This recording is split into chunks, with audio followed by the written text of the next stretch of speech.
my name is Patty Ens. I'm real Cambodian, made in Cambodia. Sent it to Thailand and France and then to Canada. And I just tell you a little bit about my life. I was born in Cambodia, but I met God at the refugee camp in 1979. And I met God first, and then I met Jesus after. First time when I met God, when I was 7 years old during the war, I remember asking my mom who created everything. Then my mom kind of explained to me, what? I said, where you come from? And she said, what do you mean? I said, well, who made you? And she said, well, my mom. And I said, so who made your mom? Well, her mom. Who made her mom? Her mom, her mom. It just go down the road, and then she couldn't answer my question. And then I look around and I ask, so who made the tree and the sky, everything around it? And she said, it's just nature. And then it doesn't really satisfy my question, so I just stopped there. And she said, oh, you little thing, just go. That's just before, during the war, and then we got separated. And in 1979, that's when the war is done, and then my family moved to the refugee camp called Khao I Dang. That's when I met God. I remember my mom used to tell me, like, go and learn some language because we have to move to another country. And during that time, I think we knew that we were going to go to France because my oldest brother would sponsor us to France. So then my mom said, go learn something. And I said, well, we don't have money to sign into classes because I need money to sign into French class. So she said, oh, just go sit beside the window and learn through the window. And then I said, okay, then I run. And then I met my friend, a lot of little girl, the age of 10. So my friend said, hey, you want to go see white people and get candy and cookies? And I said, oh, okay, sure. So then I started to run around with my friend, and then during that day that I went with my friends, there's a young group of Christian, I don't know what organization, I have no clue, but I went there, and then I remember they do the service, and we all sit down, and they start to play a show, a puppet, that talking about God, the Creator.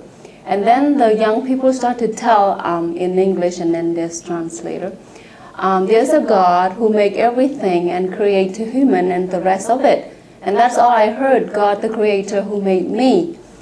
And it's just that thing stuck in my mind. And then when the show or the play is done, and they said, who want to accept God? And that's all I hear. There's no Jesus or anything like that in the story.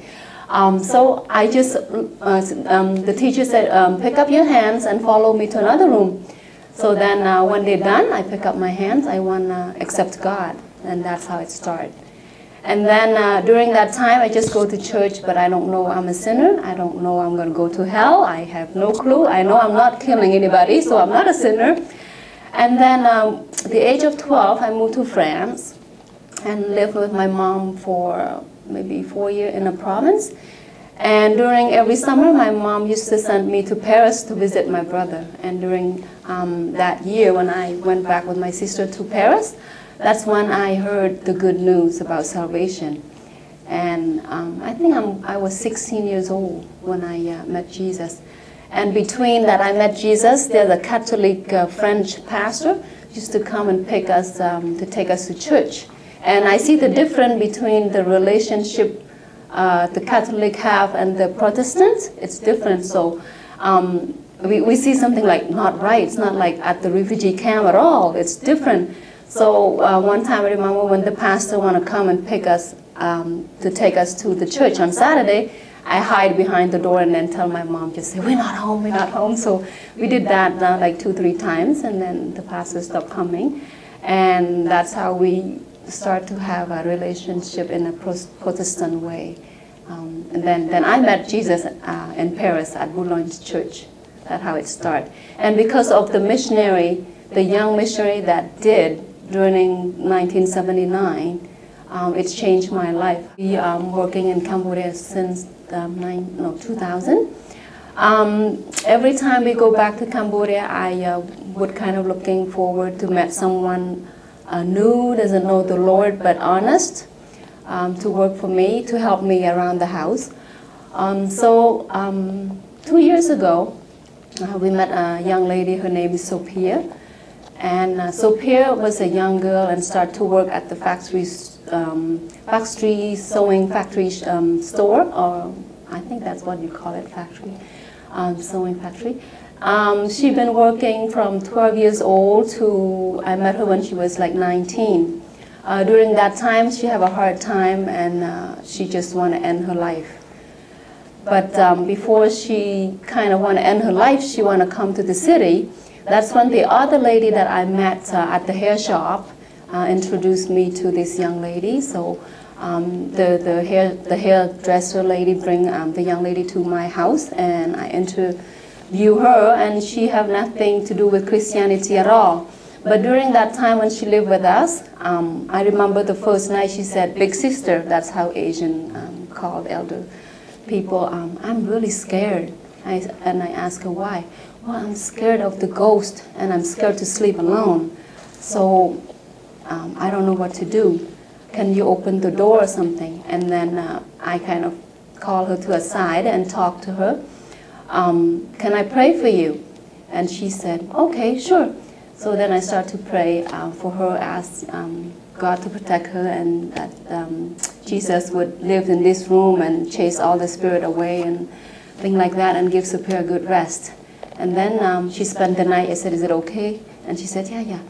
So the next morning I asked her, she said, I said, "So how you sleep?" And she said, "Oh, I sleep good. I'm not afraid, so it's really nice of you to pray for me. Thank you." And then she started to work for us for maybe 4 weeks down the road. She asked more questions, and she see the life that we live, it's different. So she asked questions like, "How come you're so happy? How come your family not fighting as other family used to? What do you have?" She know that we are Christian, but she doesn't know what it meant. So that's when I started to share why I'm so happy, and then I said, I'm really content. I know who I am, and I have God that helped me, guide me, and I have hope in Jesus. And she said, "Okay, tell me about that." So then we start to share every day a little bit, and we lived together and shared. And then one day I said, "You want to come to church? You don't have to if you want to." So then she started to come to church with us and go to church and every Sunday. And then at home we have a TEE, or Abundant Life with Other People, and she hear how we do study and things like that. And she continued to ask, and then one day she said, "Well, I want that hope too." So then I be able to share the good news with her, the salvation. And then the end of I shared, I said, "If you want it, you can have it, but if you don't want to, it's okay with me." And then she looked at me, she said, I want that, I want what you have, and I'm willing to pray with you now. So then Superior and I, we prayed, and then we continued to live, and sometimes I take her with me to the village to share the gospel, to the hospital to do evangelize and visitation. And when we have a Christian family at the church, I bring her along, and she see the life that we live and we do. And she's really into it, and she's so happy to see that people have Jesus and have hope and happy. So one afternoon, I think my husband asked her, "Do you want to follow Jesus?" And that means, it's a commandment from Jesus that you be baptized, to stand up and show people that I really believe in Jesus. And she said yes, she wanted to.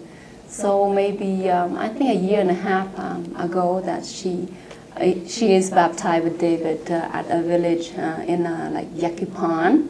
And during that time, my son and my daughter, Jessie 20 and Stephanie 18, and Superior 21 or 22, that's when they do all baptized together.